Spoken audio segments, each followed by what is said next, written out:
Olá, tudo bem? Eu sou o Rodrigo Vieira. Seja muito bem-vindo aqui a mais uma dica de agilidade. Hoje eu quero falar sobre 3 formas da gente quebrar história de usuário. Mas antes de chegar nessas 3 formas, por que a gente quer quebrar as histórias de usuário? Geralmente a gente vai quebrar a história de usuário porque histórias de usuários menores elas facilitam a visualização daquele fluxo do desenvolvimento de sistemas, né? Elas facilitam a gente ver que as coisas estão fluindo, que as coisas estão sendo entregues, que as coisas estão andando. Quando a gente tem uma história de usuário muito grande, que demora lá 1 semana, 2 semanas para ficar pronta, isso pode criar uma ansiedade, uma insegurança, tanto do PO quanto do desenvolvedor.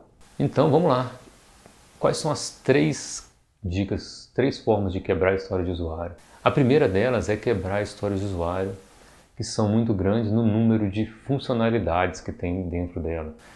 Seria mais ou menos um CRUD, quando a gente está falando, por exemplo, de casos de uso. Se você tiver uma história que é muito grande, com muitas operações, o cara tem que incluir, o cara tem que alterar, o cara tem que excluir, o cara tem que validar e fazer tudo isso dentro de uma mesma história, essa é uma ponto de você fatiar essa história, né?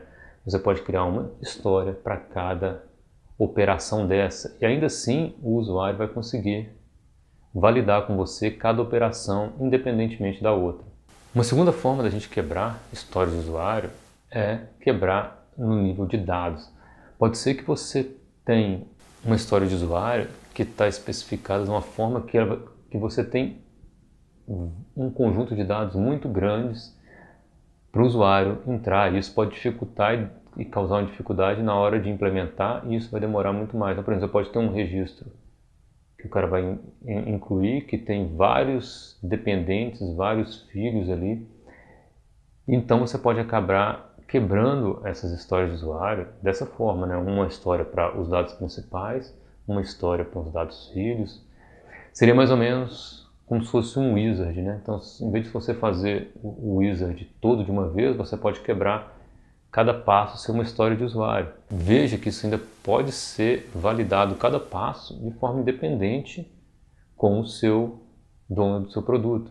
Ele vai conseguir validar cada parte independente e você vai visualizar o progresso de uma forma muito mais tranquila, muito mais fácil. A terceira forma que eu quero trazer aqui é quando você tem uma história que é muito complexa, né? O que é uma história complexa? A gente está falando de uma história complexa aqui, pode ser uma história que o desenvolvedor nem sabe como desenvolver aquilo ainda, né? Nem tem uma ideia se aquilo é possível desenvolver ou se aquilo não é possível desenvolver. Ou que o seu PO não tem certeza de onde ele quer chegar. Mas em ambos os casos, o que a gente pode fazer? A gente pode fazer uma história de usuário bem pequena, que seria uma investigação, um estudo, que a gente vai chegar e vai criar essa história e ela vai ser executada antes daquela história principal.